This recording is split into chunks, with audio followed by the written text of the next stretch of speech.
Boa noite, igreja, que a graça e a paz do nosso Senhor e Salvador Jesus esteja com todos vocês. Amém? Nós estamos aqui para estudarmos a palavra de Deus juntamente com você que está em casa nos acompanhando. Nós amamos a palavra de Deus e queremos conhecê-la mais e mais. Nessa noite nós vamos abordar um assunto que está no livro de 2 Coríntios, no capítulo 7. Nós faremos a leitura do versículo 8 ao versículo 11, onde a palavra de Deus diz assim: Porquanto, ainda que vos tenha contristado com a minha carta, não me arrependo, embora já me tivesse arrependido por ver que aquela carta vos contristou, ainda que por pouco tempo. Agora folgo, não porque fostes contristados, mas porque fostes contristados para o arrependimento, pois fostes contristados, segundo Deus, de maneira que por nós não padecestes dano em coisa alguma, porque a tristeza, segundo Deus, opera arrependimento para a salvação, da qual ninguém se arrepende. Mas a tristeza do mundo opera a morte, porque quanto cuidado não produziu isso mesmo em vós, que, segundo Deus, fostes contristados. Que apologia, que indignação, que temor, que saudades, que zelo, que vingança, em tudo mostrastes estar puros neste negócio. Amado Deus e nosso Pai, vem com o teu Espírito Santo trazer vida a este estudo, que a tua palavra viva produza transformação, crescimento, amadurecimento espiritual em nossas vidas. Neste momento, Senhor, manifesta a luz do teu Espírito Santo, nos guiando nos mistérios insondáveis da tua palavra. Oramos em nome do Senhor Jesus. Amém. Esse texto é muito importante porque ele estabelece um ensino de que existe sofrimento que é segundo Deus e existe sofrimento segundo o mundo. Neste capítulo 7 de 2 Coríntios, o apóstolo Paulo está traçando uma linha divisória entre duas formas diferentes de sofrimento. A palavra de Deus revela que a vida do ser humano, inevitavelmente, ela se encontra com situações de sofrimento. Existem livros na Bíblia, como os livros de Salmos, o livro de Jó, Lamentações do profeta Jeremias e outros mais que tratam de uma maneira muito particular do sofrimento do povo de Deus. Então, é algo que nós não podemos evitar. Ele chega sem distinção de nível social, sem distinção racial, sem distinção de classe socioeconômica, sociocultural. O sofrimento, então, chega para todos. E nós queremos, nesta noite, olharmos aqui para este capítulo 7 do livro de 2 Coríntios e tentarmos perceber a diferença entre sofrer de acordo com o mundo e sofrer de acordo com Deus. São duas coisas diferentes e que produzem resultados diferentes. O contexto desta passagem precisa ser mencionado. O apóstolo Paulo havia enviado uma carta à igreja de Corinto, uma carta muito severa. Ela é chamada de a Epístola das Lágrimas. E Tito, que era um dos membros da equipe apostólica de Paulo, levou esta carta que foi entregue à igreja de Corinto. Esta carta perdeu-se. Então ela é um documento que infelizmente se perdeu.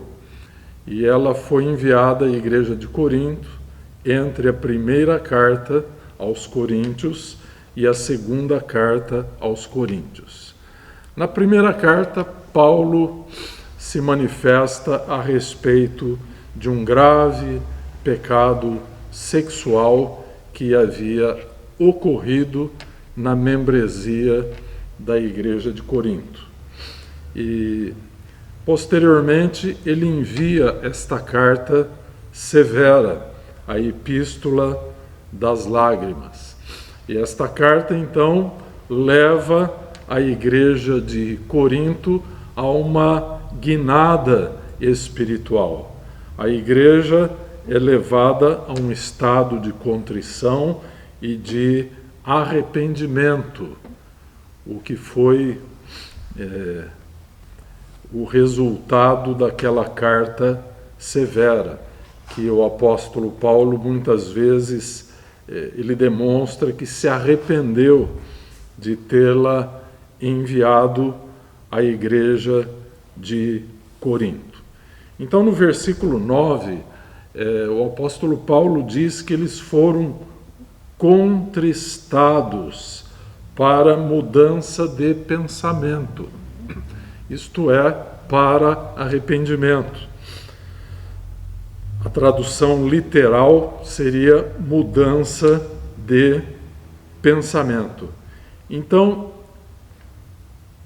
a contrição, a tristeza, o quebrantamento pelo estado pecaminoso em que eles estavam vivendo, não teria utilidade se não fosse segundo Deus. O sofrimento, a contrição que produziu o arrependimento.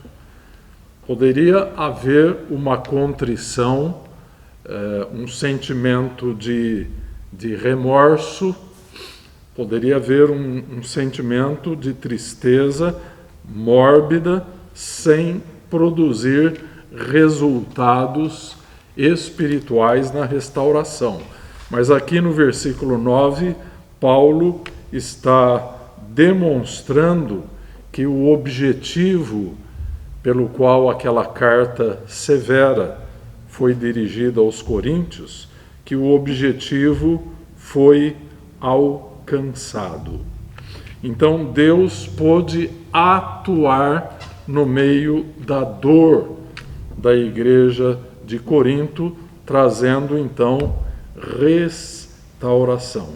Então isso traz, como o apóstolo Paulo está demonstrando, isso traz alegria ao apóstolo, no sentido de que a igreja não sofreu dano, muito pelo contrário, a igreja foi conduzida àquele tipo de tristeza que produz vida, que produz arrependimento. Então, Paulo está definindo que existe uma forma de tristeza segundo Deus, que produz arrependimento. E este, por sua vez, trabalha pela nossa salvação. Então, ninguém jamais vai se arrepender por esta forma de arrependimento, por esta forma de tristeza que o apóstolo Paulo está dizendo que é uma tristeza segundo Deus. E, portanto, ela produz vida, ela não produz morte. Nós observamos neste mundo formas de tristeza que produzem morte. A depressão, por exemplo, hoje é considerado o quarto maior problema de saúde mundial, né? E a depressão, então, assinala uma condição onde a pessoa perdeu a esperança. Então, é uma tristeza mórbida, uma tristeza que produz morte, que ao invés de aproximar de Deus, distancia de Deus, distancia das pessoas a quem se ama. Mas Deus, então, está usando o apóstolo Paulo para traçar uma linha divisória entre o que é estar triste segundo o mundo e o que é estar triste segundo Deus. Bem, nós fizemos uma rápida contextualização, dizendo a vocês a maneira como o apóstolo Paulo foi usado por Deus com palavras duras de confrontação para que aquela igreja fosse levada ao arrependimento. Mostramos também para vocês como Paulo escreveu que ele teve momentos de arrependimento por ter confrontado os coríntios de uma maneira tão severa. Ele temeu que, ao invés de contristá-los para arrependimento, que seria tristeza segundo Deus, ele poderia contristá-los segundo o mundo, o que então produziria uma ruptura da ponte de ligação e de comunicação entre ele e a igreja de Corinto, que era uma igreja muito amada pelo apóstolo Paulo.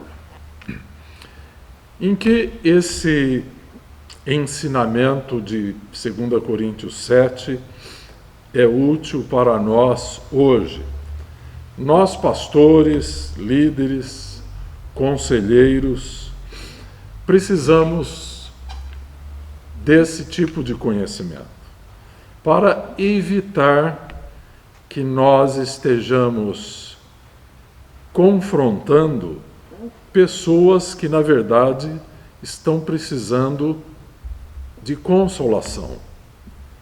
E o conhecimento dessa doutrina nos guarda também de estarmos consolando pessoas que, na verdade, precisam de uma confrontação, né? As emoções que as pessoas demonstram, elas podem ser segundo Deus e elas podem ser segundo o mundo. E nós, então, precisamos de discernimento espiritual para saber como conduzir cada situação.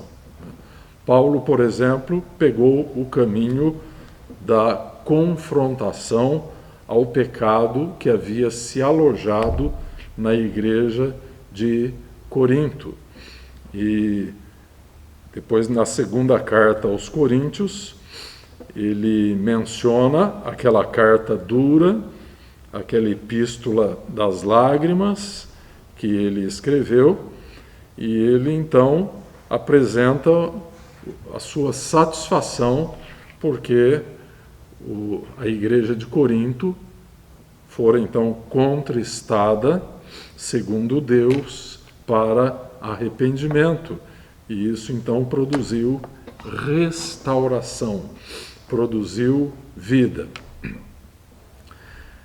Na Bíblia de Estudo do Discipulado, existe uma tabela que eu vou mencionar aqui, diferenciando então, didaticamente, tristeza segundo o mundo e tristeza segundo Deus. Na tristeza segundo o mundo, a pessoa enfocada é ela mesma. A tristeza segundo o mundo é uma tristeza autocêntrica, em que a pessoa está voltada para si mesma, está voltada para o seu próprio sofrimento. Na tristeza segundo Deus, a pessoa enfocada é Deus, em primeiro lugar. Em segundo lugar, as pessoas que estão envolvidas neste sofrimento.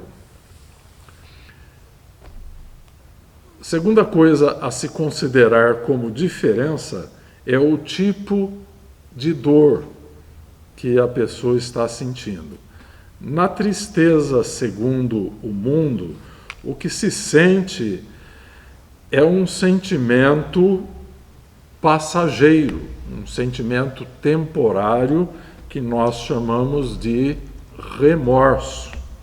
A pessoa pode sentir um remorso profundo e doloroso, sem, contudo, apresentar qualquer tipo de mudança.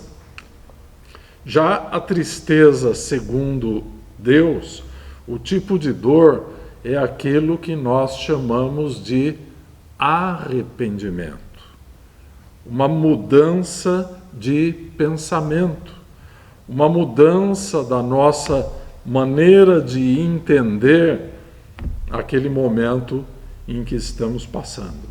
Então, arrependimento implica em mudança de vida, remorso não implica em mudança de vida. Terceira linha de diferenciação é o resultado relacional desta tristeza. Quando temos a tristeza segundo o mundo, o resultado relacional é a morte, é o rompimento de relacionamentos, é a separação de Deus, é a separação das pessoas com quem estamos relacionados. Então, veja bem, resultado relacional da tristeza segundo o mundo é a morte. Por outro lado, o resultado relacional da tristeza segundo Deus é vida, é salvação. Ao invés de nos separarmos de Deus e do nosso próximo, a tristeza segundo Deus nos reaproxima, traz reconciliação, integração, harmonia, unidade. Uma outra maneira de diferenciarmos uma tristeza da outra é enfocarmos o resultado emocional. O resultado emocional da tristeza, segundo o mundo, é peso, é um fardo que vem sobre a pessoa e sobre aqueles que estão ao seu redor. Por outro lado, o resultado da tristeza segundo Deus, que é o assunto aqui de Paulo no capítulo 7 de 2 Coríntios, essa tristeza, segundo Deus, produz alívio para a nossa dor e produz alívio para as pessoas que estão se relacionando conosco. Uma outra diferença são as consequências que essa tristeza produz para os outros. A tristeza, segundo o mundo, produz danos para as pessoas com quem estamos relacionados. Então, nós podemos dizer que a tristeza, aquela tristeza que não está sendo motivada e não está sendo tratada por Deus, é uma tristeza danosa. A pessoa que está emocionalmente movida por essa tristeza, ela vai causar danos nas pessoas com quem ela se relaciona. Já a tristeza, segundo Deus, ao invés de causar danos, ela vai causar frutos. No versículo 11 de capítulo 7 de 2 Coríntios, Paulo menciona alguns dos frutos que surgiram entre os coríntios, porque eles foram contristados segundo Deus, tendo então sido levados ao arrependimento. E ele fala então que apologia, que indignação, que temor, que saudades, que zelo. Então ele está tratando de frutos que surgiram a partir do arrependimento produzido por aquela carta dura que o apóstolo Paulo escreveu aos Coríntios. Carta esta, como eu lhes disse, que se perdeu. Nós sabemos da existência dela porque ela é mencionada nesta segunda carta aos Coríntios, porém ela não está na Bíblia, mesmo que tenha esse conhecimento dela, provavelmente não foi considerada um escrito canônico que pudesse estar na Bíblia Sagrada. Queremos citar alguns exemplos bíblicos, de tristeza segundo o mundo e tristeza segundo Deus. Um claro exemplo da Bíblia de tristeza segundo o mundo é o rei Saul. Saul se consumiu por tristeza, por remorso das coisas erradas, das decisões erradas que ele cometeu. Mas essa tristeza, este remorso que ele sentiu, não lhe trouxe mudança nenhuma na sua maneira de pensar, na sua maneira de ser. Então ele se comportou como vítima várias vezes diante do profeta Samuel, diante da nação de Israel, mas, enfim, ele não se arrependeu.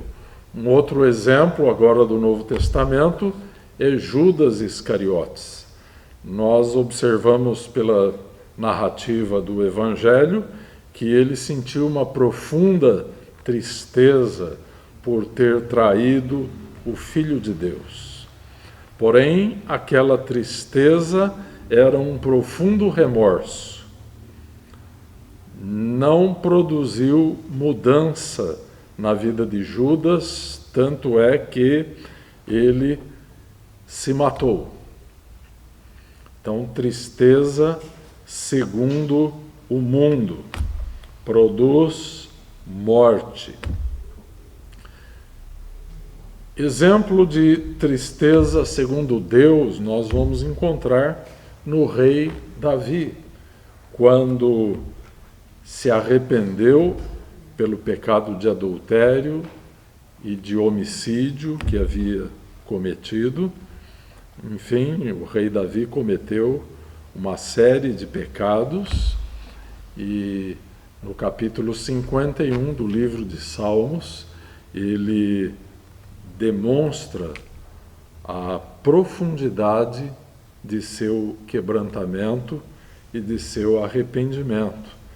Então, Davi é um bom exemplo de tristeza segundo Deus. E Pedro é um exemplo muito bom do Novo Testamento sobre tristeza segundo Deus. Naquela noite em que Jesus foi preso e condenado pelo Sinédrio judaico, e que Pedro negou Jesus 3 vezes, naquele momento em que o olhar de Jesus cruzou com o olhar de Pedro, ele se arrependeu. E a Bíblia aqui diz que ele chorou amargamente o seu pecado. Então, Pedro tornou-se o líder dos apóstolos. Jesus falou para Pedro 3 vezes: tu me amas, tu me amas, tu me amas. Apacenta as minhas ovelhas, os meus cordeiros. Para cada ato de traição, Pedro teve que falar eu te amo. E depois ele ouviu essas palavras tão poderosas de alguém que o havia perdoado. Então, Pedro, apacenta os meus cordeiros. Então, a tristeza segundo Deus, que implica em mudança da nossa maneira de pensar, da nossa maneira de ser, implica em arrependimento. Esta tristeza segundo Deus produz vida, produz salvação. Então é muito importante que nós saibamos diferenciar uma coisa da outra, já que não podemos evitar o sofrimento. Nós o encontraremos em nossa vida, até porque é um dos instrumentos do nosso amadurecimento espiritual. A glória de Deus é o homem plenamente amadurecido, plenamente santificado.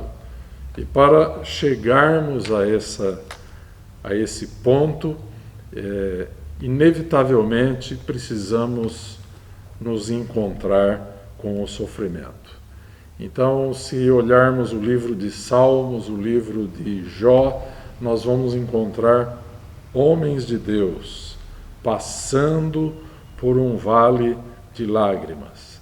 Esses livros estão cheios de perguntas que estes homens fizeram a Deus em suas orações. E muitas dessas perguntas, a Bíblia não apresenta respostas para elas. Deus nunca se sente ameaçado por perguntas honestas que um filho dele lhe faz num momento de sofrimento. Mas isso não quer dizer que Deus vai nos responder a todas essas perguntas. O livro de Jó, que é um exemplo clássico de uma grande prova de fé, a qual foi submetido um servo de Deus, neste livro nós encontramos 329 perguntas. Então, as perguntas, elas nascem da nossa experiência de sofrimento. E nós, como filhos de Deus, precisamos procurar entender a dor dos nossos irmãos. E precisamos entender também a nossa própria dor. Sempre que não compreendemos a dor que as pessoas estão passando, isso gera uma barreira relacional entre nós. Por exemplo, pais que não conseguem compreender o sofrimento do filho, né? Principalmente na fase da adolescência, que é uma fase muito complicada de ajustamentos. Os pais precisam compreender a dor dos seus filhos. Então nós precisamos saber quando é necessário confrontar e quando é necessário consolar. O adolescente, por exemplo, a palavra adolescência vem do latim adolescere, que quer dizer ficar enfermo. Então, nós temos ali uma criatura que está numa situação de vulnerabilidade. Então, precisamos procurar ouvir o coração da pessoa que está sofrendo, né? Muito bem.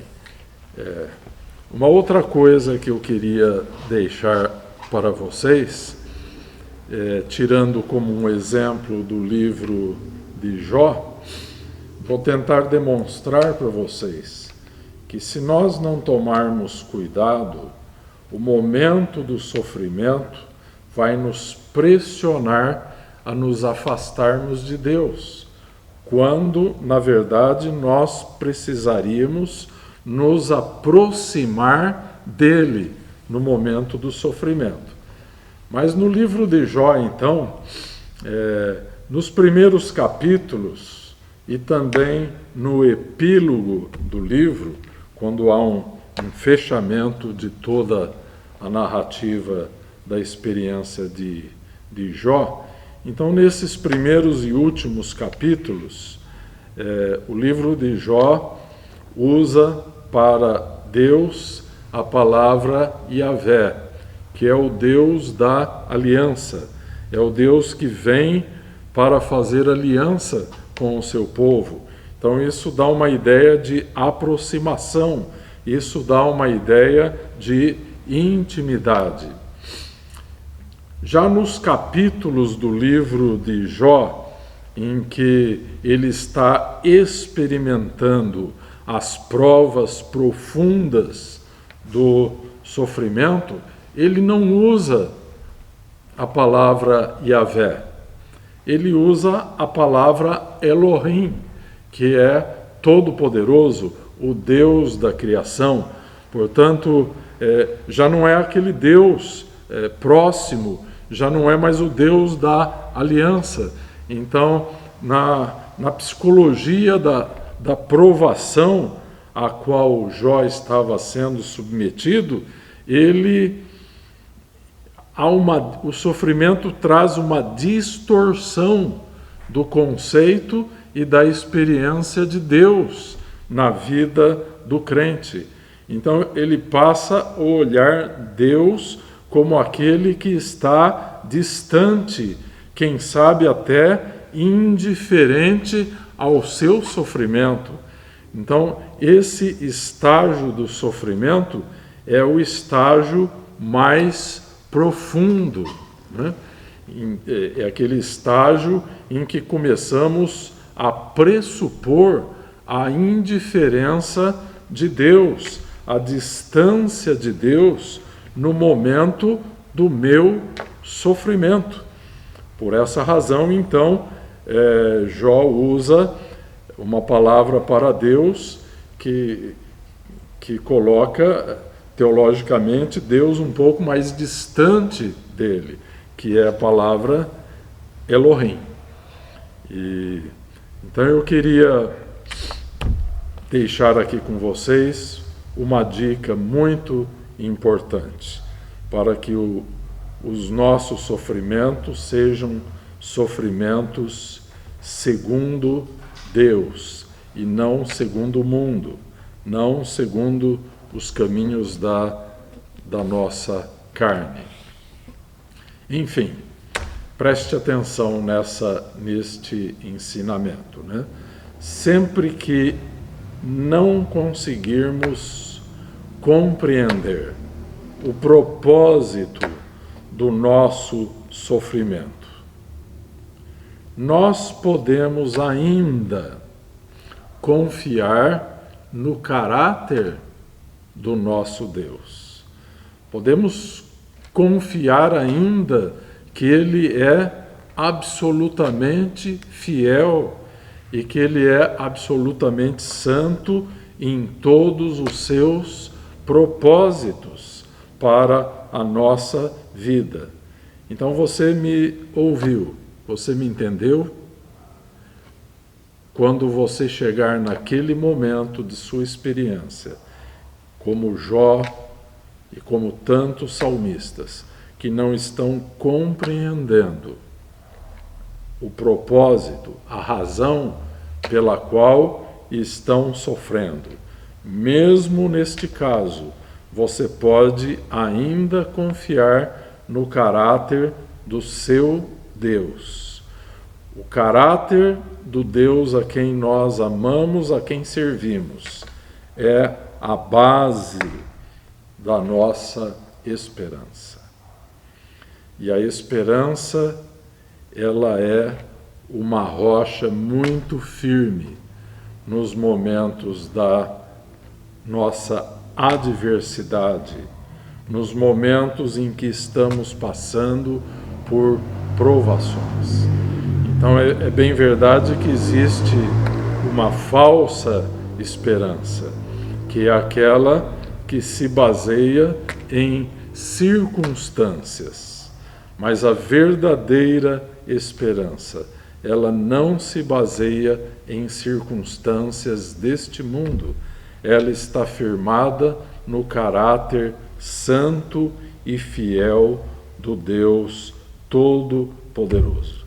Então a esperança nos ajuda a resistirmos firmes às tempestades, às provações, aflições, adversidades e tentações pelas quais nós passamos em nossa vida cristã. O fato de estarmos com Deus, o fato de confiarmos em Deus, não nos isenta de atravessarmos momentos de sofrimento. Então, se mantivermos acesa a esperança, esta confiança incondicional no caráter do nosso Deus, estaremos propensos a sofrermos, a sermos contristados, segundo Deus e não segundo o mundo. Então eu deixo com vocês este ensinamento do apóstolo Paulo em 2 Coríntios 7, em que ele faz uma diferenciação muito importante e muito didática para nós entre tristeza segundo o mundo e tristeza segundo Deus. Se tivermos que sofrer, soframos nas mãos de Deus, e isso produzirá vida, e vida em abundância. Amém? Que Deus te abençoe. Fique com o nosso grande abraço, com a nossa oração. Querido Pai, em nome de Jesus, confiamos em Tuas mãos amorosas e santas, as Tuas ovelhas, os Teus redimidos. Ó Deus, se não podemos evitar de passar por momentos difíceis de sofrimento em nossas vidas, podemos passá-los nas Tuas mãos, debaixo de Teu olhar amoroso e compassivo. Eu entrego em Tuas mãos cada membro de Tua igreja, Senhor. Cada cordeirinho, cada ovelhinha. Toma em Teus braços, aqueles que estão enfermos, aqueles que estão padecendo aflições, provações, perdas neste momento. Senhor, dá a verdadeira esperança, que se apoia incondicionalmente no teu caráter santo e fiel. Senhor, e dá-nos o alívio, Senhor, para todas as pressões que sofremos neste mundo. E nós te daremos a nossa gratidão, o nosso louvor, em nome de teu Filho amado, Jesus Cristo. Amém. Um grande abraço, igreja amada.